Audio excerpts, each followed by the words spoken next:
Nós temos a frase famosa dentro da doutrina espírita: nascer, morrer, renascer ainda e progredir sempre. Tal é a lei. Essa frase está lá no túmulo de Kardec. O Espiritismo permanece sendo a terceira revelação, ou seja, o Consolador prometido, guiando almas com a razão e com o amor. E é através de Allan Kardec que nós temos acesso hoje a informações sobre o Consolador prometido por Jesus, que é a doutrina espírita. E que, por coincidência, é o nosso tema de hoje, a terceira revelação. Porque nós... É uma invenção dele, né, Márcio? De Kardec, né? Ele assumiu um compromisso com a espiritualidade. Sim. Kardec, na verdade, assim, foi um espírito muito inspirado, né? Ele veio com a missão de trazer essa codificação, né? Através de vários espíritos que trouxeram várias mensagens através de vários médiuns no mundo inteiro, né? E ele teve a hombridade de assumir essa tarefa de trazer a codificação.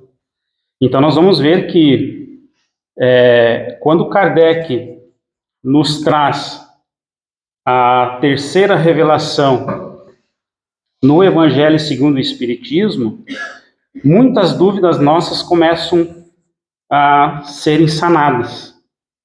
Nós vimos lá no capítulo 1, Não Vim Destruir a Lei, no item 6, algo que vai nos testar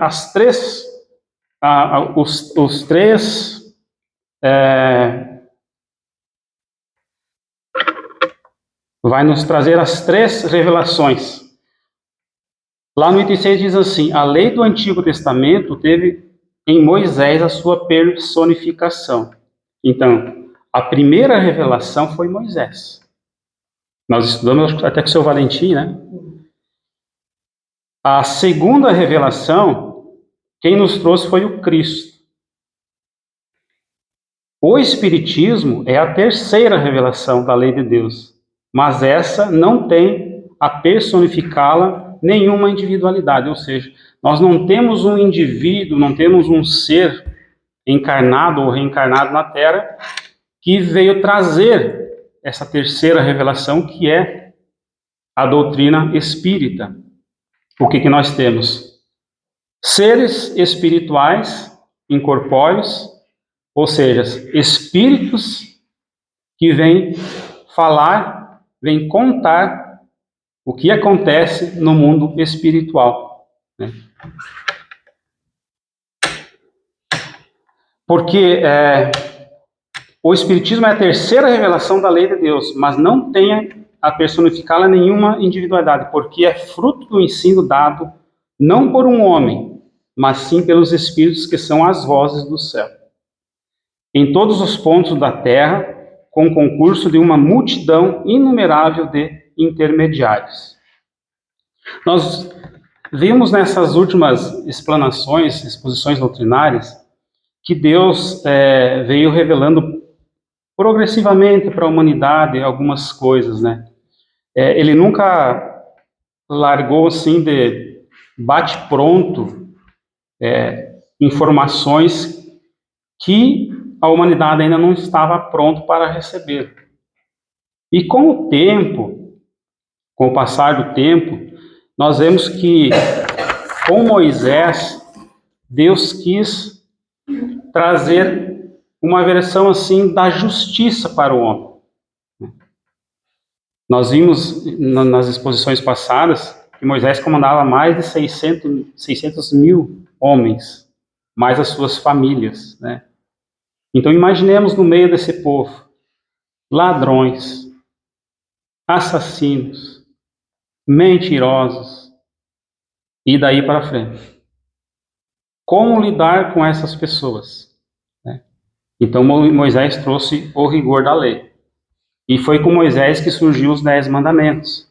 Então essas pessoas, o povo da época, quem sabe até alguns de nós estavam lá, né, vivendo isso, passamos a ser conduzidos através do olho por olho, dente por dente, ou através do medo de ser punido, da punição, né?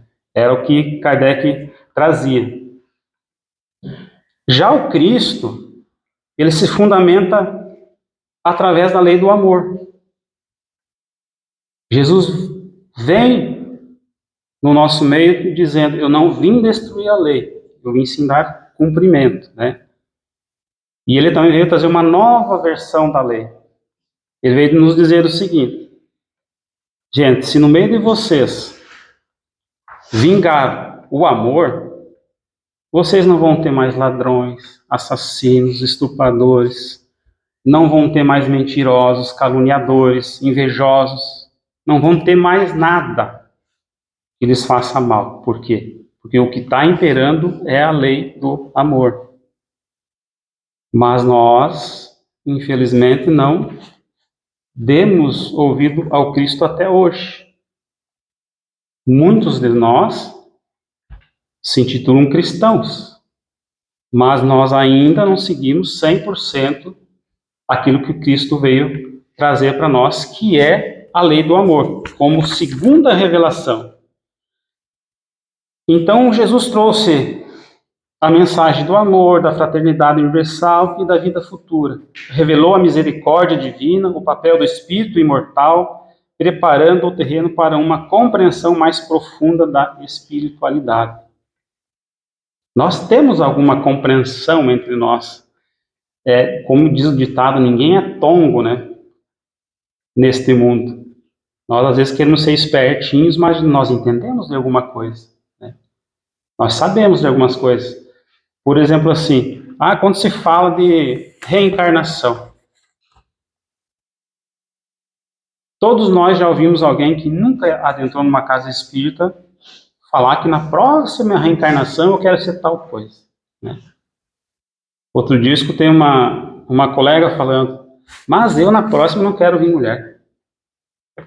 Ela estava com muita dor de cabeça e disse que só dá em mulher dor de cabeça. Eu não sei os homens, mas as mulheres dizem que só dá em mulher, né? Ela falou: eu não quero vir mulher na próxima. E ela é evangélica, né? Falando em reencarnação. Outro dia eu contei para os meus colegas, eu estava num treinamento 5 horas da manhã e uma amiga veio oferecer café para nós. Então ela disse assim: eu trouxe um café porque a essas horas da manhã, né, o espírito nem voltou para o corpo ainda. E ela também é evangélica. Então nós vemos assim que nós temos no nosso subconsciente algumas coisas que Moisés trouxe, que o Cristo trouxe, e que a terceira revelação que o Consolador nos trouxe. Mas Deus está nos trazendo aos poucos alguns conhecimentos, né, conforme a nossa evolução. Então, promessa do Consolador. O que Jesus disse: se me amais, guardai os meus mandamentos, e eu rogarei ao Pai, e ele vos dará outro Consolador. Está lá em João 14, 15, 17. Então nós vamos ver o surgimento da terceira revelação, que é o Espiritismo, que ele vem baseado na verdade, o Espírito de verdade. Quem tem acesso ao Evangelho, procurar ali o Espírito de verdade, vai ver que é o próprio Jesus, né, que vem nos trazer essas revelações.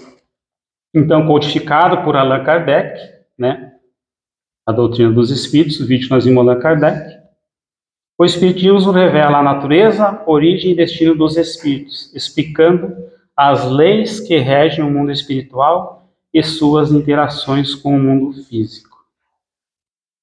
Explica a vida espiritual, a reencarnação e a comunicação com os espíritos, que é uma coisa natural. Nós vemos, às vezes, no nosso meio, pessoas ficando assustadas, e também é natural se assustar, né? Algo que nós não conhecemos, que às vezes suspeitamos não ser verídico, nos assusta. Exemplo, se de repente aparecesse algum espírito aqui agora, eu creio que o salão se esvaziaria, né? Não ficaria ninguém aqui dentro. Mas é um processo natural que algum dia, através de um sonho, através de alguma aparição, quem sabe alguns de nós vamos ver, né? Mas esta compreensão, Kardec explica através da doutrina dos espíritos, através da reencarnação, através da comunicação com os espíritos. Ela une a fé, a razão, a ciência e a espiritualidade. E nós sabemos que para conseguir compreender isso, muitas vezes não basta uma coisa, né? Não basta somente a fé. Nós temos que ter a razão junto, temos que ter a ciência e a espiritualidade andando lado a lado, né? Sabemos que não é de nosso tempo essa dúvida, né? Nicodemos, um exemplo, questionou Jesus, né? Mas como que pode, com relação à reencarnação, do nascer de novo, né? Mas como que se pode dar isso? Então, naquela época já se tinha dúvida. Imagina hoje, né? Nós, de repente, imaginarmos que alguém que desencarnou, que morreu, na linguagem popular, poderá vir a existir num novo corpo, às vezes é uma ideia que nós não aceitamos. Mas a codificação nos explica como acontece o processo, né? Então, quais que são as características do Espiritismo? A universalidade da revelação espírita não está restrita a um povo ou uma cultura. Isso é uma coisa muito importante. Nós sabemos que tem algumas religiões, algumas doutrinas, elas são especificamente para algum povo, né? A doutrina espírita não. Ela é universal, né? Tanto que ela surgiu lá na França, se espalhou pelo mundo inteiro, veio ao Brasil, né? E está aberto para qualquer povo e qualquer cultura. Nós vamos ver que as mensagens mediúnicas recebidas em diversos países comprovam muito isso. E é assim que foi formado o Livro dos Espíritos, né? Com mensagens mediúnicas recebidas em diversos lugares. Kardec fazia isso, até para comprovação. Então, quando uma mensagem vinha em um lugar, ela aparecia em outro lugar também. A mesma mensagem, né? A doutrina espírita costuma fazer esses confrontos entre mensagens para, às vezes, revelar a veracidade, né? Nós vamos ver, tem um livro chamado Evolução em Dois Mundos, se eu não me engano é da série André Luiz, em que quem escreve é o próprio espírito André Luiz, através do Chico Xavier e do Valdo Vieira. Eram dois médios que, na época, um morava em Uberaba, né, e outro morava em Pedro Leopoldo. E olha só, Valdo Vieira, lá em Uberaba, o espírito André Luiz ditou para ele as páginas ímpares do Evolução em Dois Mundos. E lá em Pedro Leopoldo, Chico recebeu as páginas pares. E depois, num processo mediúnico, eles falaram, vamos encontrar os dois aí, que aí tem material e do bom para contribuir para a doutrina espírita. Então, eles foram compreender que o que chegou ali era um livro. Quando juntaram, formou Evolução em Dois Mundos. Um livro escrito, hoje está mais relacionado a Chico Xavier, né, se você procurar na internet, por conta da saída da doutrina espírita do Valdo Vieira, mas foi os dois que receberam, né? E é uma prova da universalidade também dos espíritos. Então, a racionalidade e a ciência, a doutrina espírita nos faz pensar, nos faz questionar aquilo que Kardec estava falando das mesas girantes, né? Eu não acreditei. E a doutrina espírita às vezes nos inspira também a não acreditar em muitas coisas, a questionar. Por quê? Porque é um desafio que faz com que nós corramos atrás das respostas, né? Vá atrás através do estudo. estudo dos fenômenos mediúnicos com método científico, explicações lógicas sobre a vida após a morte. Esse aqui é um fator que muitas pessoas não dão muita bola, vamos dizer assim, muita importância, até não desencarnar alguém da família. Então a pessoa começa a correr atrás. Ela vai numa porta que é uma mensagem, ela vai na outra que quer saber como é que tá, vai na outra que quer saber se já chegou no céu, se já bateu na porta de São Pedro, e aí para frente. A doutrina espírita já é mais racional, né? Ela nos coloca na nossa cadeira, senta aí, e a explicação está aqui. E nos explica o que acontece após o desencarne. O que acontece com a nossa vida, porque a vida continua. É o que a doutrina diz, né? A reencarnação e a justiça divina. A doutrina espírita nos mostra que a reencarnação, muitas vezes, ela vem cumprir o papel da justiça divina, né? Uma coisa que não ficou acertada numa reencarnação, nós vamos ajustar na outra. E aqui ela acaba abolindo aquela questão do céu e o inferno, né? Da punição a longo prazo, muitas vezes eterna, né? Porque vai lá pro inferno, vai ser espetado pelo garfinho lá e vai ficar cozinhando a vida inteira. Tem gente que ainda acredita nisso, né? Só que nós, através da doutrina espírita, temos a consciência de que, quando nós olhamos para os atributos de Deus, a justiça é uma delas, né? Deus não seria justo de fazer com que uma pessoa gozasse a vida inteira, né, num céu de flores, leite e mel, como as pessoas acham que vão ficar, né? E outras fossem para o inferno, cozinhar lá no fogo, né? Então a doutrina nos diz que o que vai nos pesar é a nossa consciência, nosso estado espiritual que foi construído enquanto estamos reencarnados. E isso cabe a cada um, né? O que eu estou construindo para acessar o meu céu ou para acessar o meu inferno, né? Então cada espírito é responsável por sua evolução. A vida sucessiva permite aprendizado e reparação. A questão da reencarnação, né? Então o Espiritismo consola ao explicar o porquê do sofrimento, né? Às vezes vocês escutaram, já aqui na frente nós falamos que alguém que está sofrendo, eu vou lá para a casa espírita, que lá eles vão dizer assim que eu vou parar de sofrer. A gente não fala isso. Aqui, ao contrário, muitos de vocês já escutaram assim, e é o que a doutrina nos diz. Após um sofrimento, espere outro, né? Porque nós somos seres errantes. Nós somos seres errantes. Às vezes nós estamos passando por uma fase, um processo da nossa vida que está nos fazendo sofrer.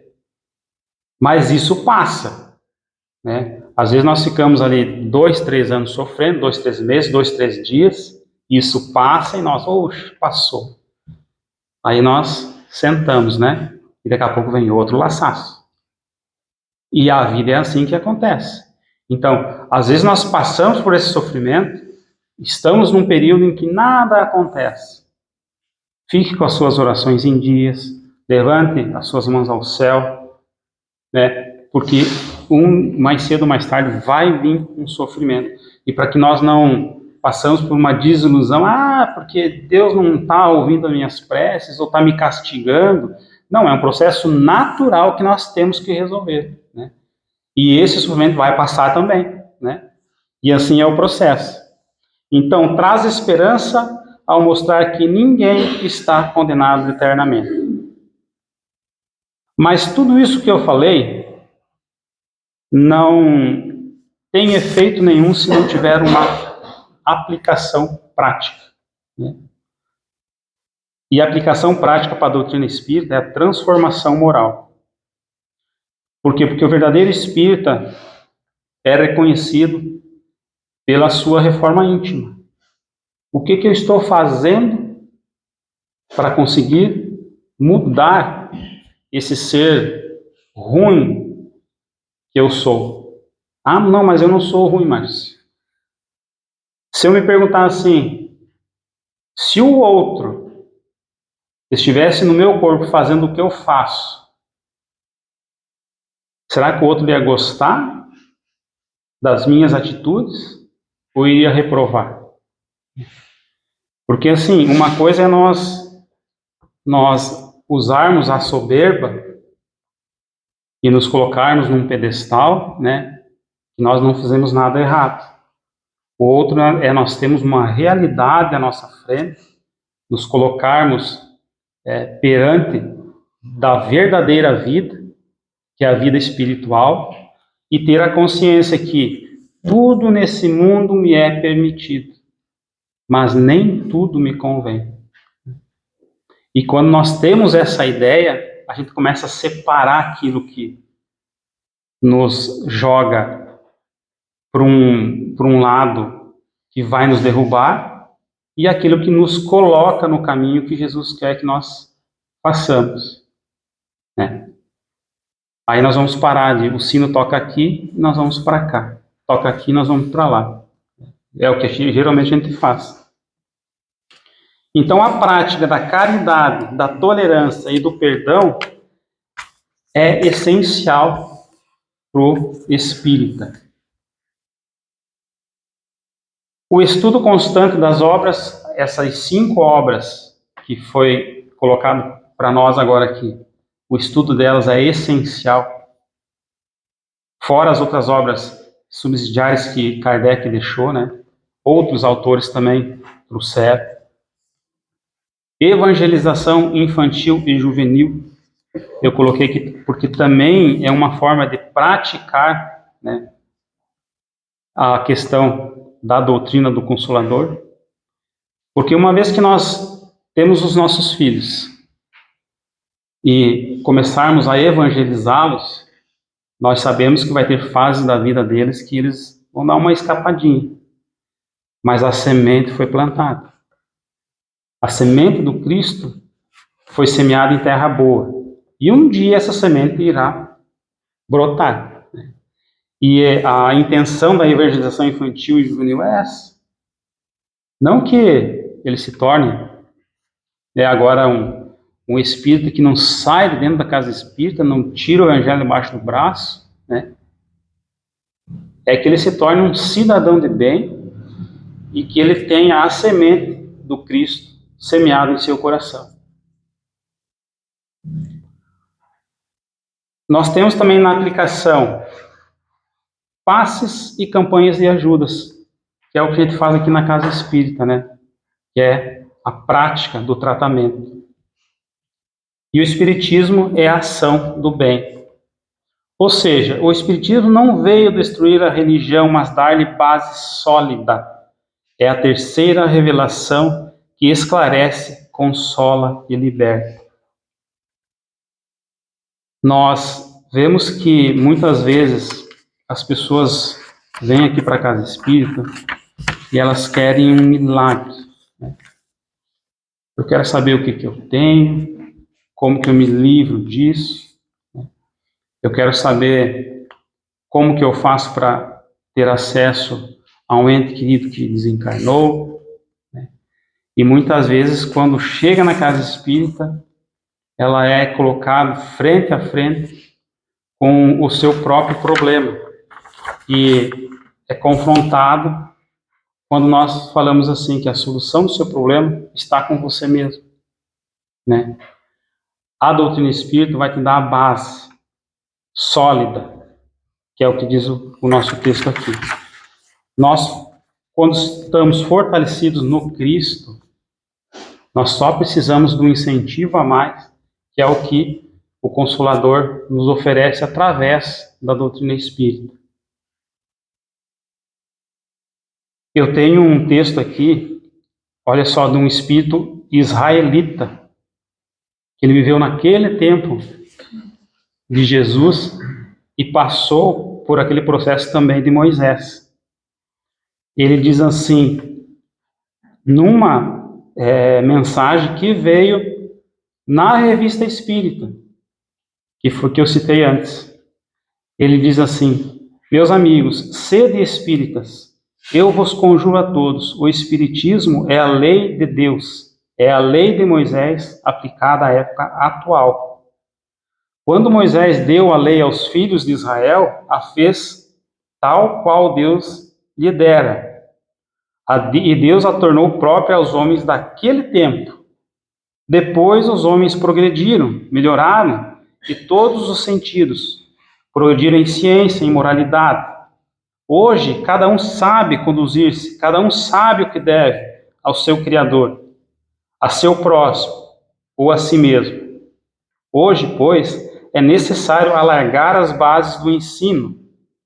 O que a lei de Moisés nos ensinou já não basta para fazer avançar a humanidade. E Deus não quer que fiqueis sempre no mesmo ponto, pois o que era bom há 5.000 anos, hoje já não é. Então ele nos diz que a busca do conhecimento através do Consolador prometido por Jesus é uma coisa muito importante que não deve sair dos nossos arredores, né? Porque aquela lei de talião de Moisés, olho por olho, dente por dente, não existe mais. Não vinga mais, como se diz, né? Não vinga mais na sociedade. Porque agora nós temos a consciência que tudo que eu utilizar para agredir o meu próximo, eu vou ter que resgatar numa próxima encarnação, né? Então já não se faz mais necessário. Por isso que hoje é de suma importância que nós estejamos no rumo do Cristo, no rumo do Consolador prometido, através da doutrina espírita. Eu falei que nós ia fazer uma reflexão final das 3 revelações, mas que fique claro aqui que não se esgota de maneira alguma os nossos estudos acerca das 3 revelações, porque nós temos muito que aprender com elas, né? Elas têm muitos a nos ensinar. Como nós hoje estamos aqui falando sobre doutrina espírita, nós temos ainda alguns setores da sociedade que nunca ouviram falar do Cristo. Então elas procuram se apoiar ainda em algumas outras crenças, lógico, trazidas por Deus no seu tempo e no seu conhecimento, né? Mas esses seres também um dia vão ter acesso, né, ao Consolador prometido. E assim funciona a evolução humana. Então, que possamos estudar, viver e divulgar a luz que nos foi confiada com a humildade e o amor. Que a segunda revelação de Jesus esteja sempre conosco, sabendo agora o papel da terceira revelação, que é o Espiritismo, que possamos nos esforçar para sermos espíritas de verdade, atingindo a mudança moral necessária para a nossa evolução. E que o Mestre Jesus possa nos dar sempre essa força, e como ele próprio diz, ele está no nosso meio, né? E o que nós temos que fazer para acessá-lo é nos dar a nós mesmos a oportunidade, porque ele não se esconde de nós. Bem pelo contrário, nós que fugimos do Cristo.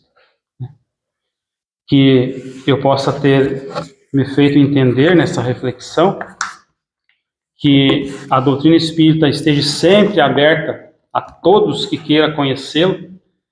Eu sei que o Teltz, na última exposição dele aqui, ele pediu se tinha espíritas presentes, né? Ou alguém que não era espírita presente. Ninguém levantou a mão.